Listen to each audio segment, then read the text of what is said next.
filme, para que você cada vez pense mais. E as coisas vão embaralhando.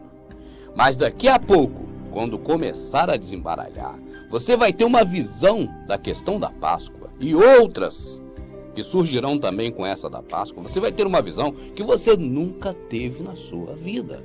E daqui por diante, não vai ter mais essa confusão que esses homens do diabo criaram nestes 2000 anos para cá. Tá certo? Então o que eu quero dizer para você é para que você tenha um pouco de paciência, vá assistindo, não deixe de assistir neste momento para assistir em outro, não desligue seu aparelho, não tire o DVD daí de dentro do cartucho, continue assistindo para que você possa daqui a pouquinho começar, junto comigo, a desembaralhar tudo isso.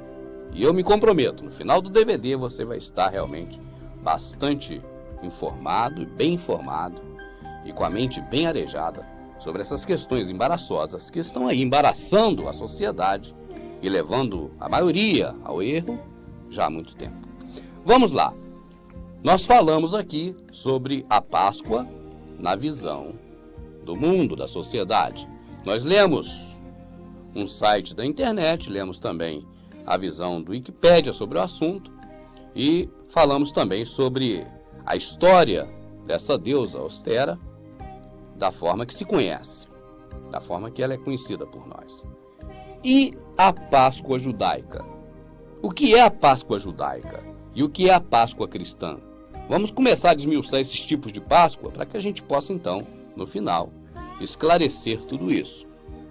Para quem não sabe, a Páscoa de Israel, que é a Páscoa dos Hebreus, ela ocorreu porque o povo escolhido de Deus, que não somos brasileiros, nós fomos salvos depois pelo Salvador, Filho de Deus, Yahushua HaMashiach, mas nós naquele tempo passado éramos excluídos do meio de Israel. Mas havia esse povo de Israel que era escolhido pelo Criador. E esse povo estava no Egito. E agora o faraó estava afligindo este povo porque via que o povo crescia muito e poderia a qualquer momento tomar à força o país do Egito. E o faraó, preocupado, começou a forçar demais aquele povo hebreu que estava lá com serviços pesados, até que se levantou Moisés para resgatar o povo do Egito. E havia um acordo de Deus, do Criador, com Moisés, de que as pessoas que tivessem o umbral da porta molhado com sangue de um cordeiro, essas pessoas não teriam parentes mortos quando o anjo da morte passasse. E foi a passagem. A palavra é a mesma da Páscoa. O anjo da morte passou, mas Israel, o povo de Deus, ficou livre desta praga. Logo em seguida, morre o filho do faraó, com a mesma praga da passagem. E agora, o faraó liberta o povo do Egito. Mas Deus endurece o coração de faraó, e faraó volta atrás e persegue o povo de Israel no Egito. E o povo agora chega na beira do Mar Vermelho, é uma passagem muito conhecida, o filme do Charlton Heston, no papel de Moisés, ficou muito famoso nessa passagem do Mar Vermelho, então é muito conhecido esse trecho. Na passagem do Mar Vermelho foi a Páscoa. A saída do povo do Egito foi a Páscoa. Agora, atente bem para um detalhe, isso é muito importante. Isso tem a ver com a situação que está ocorrendo hoje.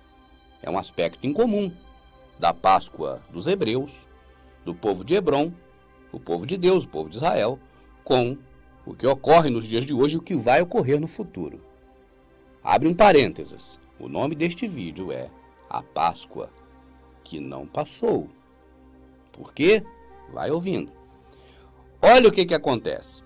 Existia, naquele povo de Deus que estava dentro de Egito, um tipo de vida, de uma forma que eles estavam acostumados há 400 anos.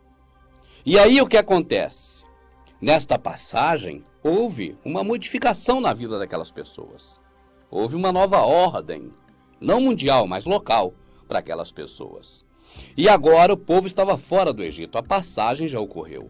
E agora Moisés determinara pela sua lei, dada a Israel, eu desafio qualquer pastor teólogo do mundo me contrapor na Escritura. A lei foi dada para Israel, está escrito, assim eu creio. Aquela lei não foi para mim nem para você, brasileiro, foi para Israel. E aquela lei de Moisés dizia que de ano em ano o povo de Israel, o povo escolhido de Deus, deveria fazer uma comemoração da passagem, da Páscoa, da saída do Egito, da Páscoa, do anjo da morte passando, deles atravessando o Mar Vermelho, de mudando da velha ordem de vida dos hebreus para a nova ordem dos hebreus. Eu estou falando nova ordem para você entender bem o negócio que eu estou dizendo aqui. Vamos lá, meu amado. O que aconteceu? Todo ano, o povo escolhido de Deus, o povo de Israel, trazia à memória o sofrimento no Egito e assim comiam ervas amargas. No deserto foram alimentados com maná celestial. E aí comiam pão ázimo, sem fermento. Aquela história de que não havia fermento porque não tinha pressa para correr, isso é história da carochinha. Isso não está na Escritura, isso não existe. Tá certo? Como nós lemos anteriormente aqui, lendo uma matéria de um site. O povo saiu do Egito. O povo agora de Israel, não você, nem eu, nem ninguém que morava naquela época, naquele local, mas que não era israelita, não. Só Israel. Agora comemorava, ou trazia a lembrança. Comemorar hoje vou comemorar. Não, comemorar não é só a coisa de felicidade. Não se a palavra comemorar é trazer a memória, é lembrar. Então o povo lembrava o sofrimento de Israel, comendo ervas amargas, participando do vinho e do cordeiro, aquela coisa toda. Agora tem um aspecto muito importante, eu vou abrir um parênteses, porque o Velho Testamento é sombra das coisas futuras, assim está escrito na Escritura, assim nós devemos crer. E desta forma, aquele sangue do cordeiro representava o sangue do Salvador que morreu por você. O maná representava ele, o próprio pão da vida, que foi repartido entre nós quando ele morreu na cruz do Calvário. E não de mês em mês, que isso é ceia mitraica, isso nós já falamos sobre esse outro DVD. Então, tudo aquilo que acontecia era sombra das coisas futuras, e a própria passagem também. Páscoa, que significa passagem, era sombra das coisas futuras, apontava para o sacrifício do nosso Salvador na cruz, para a sua morte e sua ressurreição. Agora, isso já aconteceu, há 2000 anos atrás ele morreu. Jesus, ou Yehoshua, Jesus é o nome que nos apresentaram, mas o Salvador da nossa alma, Filho do Pai, aquele que morreu na cruz, ele não é a nossa Páscoa, isso é um erro que se comete. Ele foi, naquela época, a nossa Páscoa, porque ele foi imolado por nós. Hoje, ele continua sendo desde aquela época. Isso não é para se comemorar, isso é para se viver. Não tem na Escritura em lugar nenhum texto dizendo para a gente comemorar isso. Isso é paganismo do catolicismo, do protestantismo, que veio da religião de Roma. Mas vamos lá, voltando, fecha parênteses. A Páscoa dos judeus, aquela Páscoa da velha aliança, em que se comia por obrigação da lei de Moisés, todo ano, para poder simbolizar a saída do Egito, a Páscoa do Egito, ela acabou na última ceia. Olha bem, última ceia. Não é última ceia? Por que continua ceando todo mês? Foi a última ceia. Aquela. Em comemoração, e não foi para nós definitivamente, foi para os judeus. Foi para o povo escolhido naquela época. Agora, aí que eu quero entrar no principal agora. A Páscoa que nós conhecemos dos judeus é a saída do Egito. A Páscoa que nós conhecemos do Salvador foi aquela que ele passou por ela e que ele disse: há um batismo que eu vou passar por ele, mas que nenhum de vós consegue passar. A morte e a ressurreição é a Páscoa do Cordeiro. Agora, sabe de uma coisa, amado?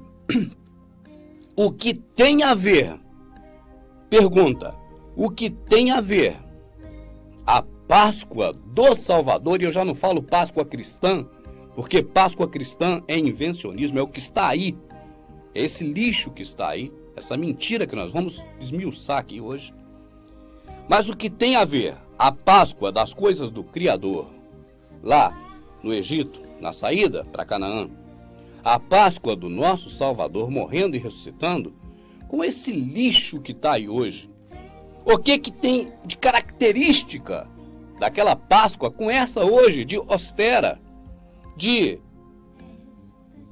equinócio, de primavera, de ovo, de chocolate, de coelho? Meu amado, bobo é uma coisa, idiota é outra, e eles estão nos fazendo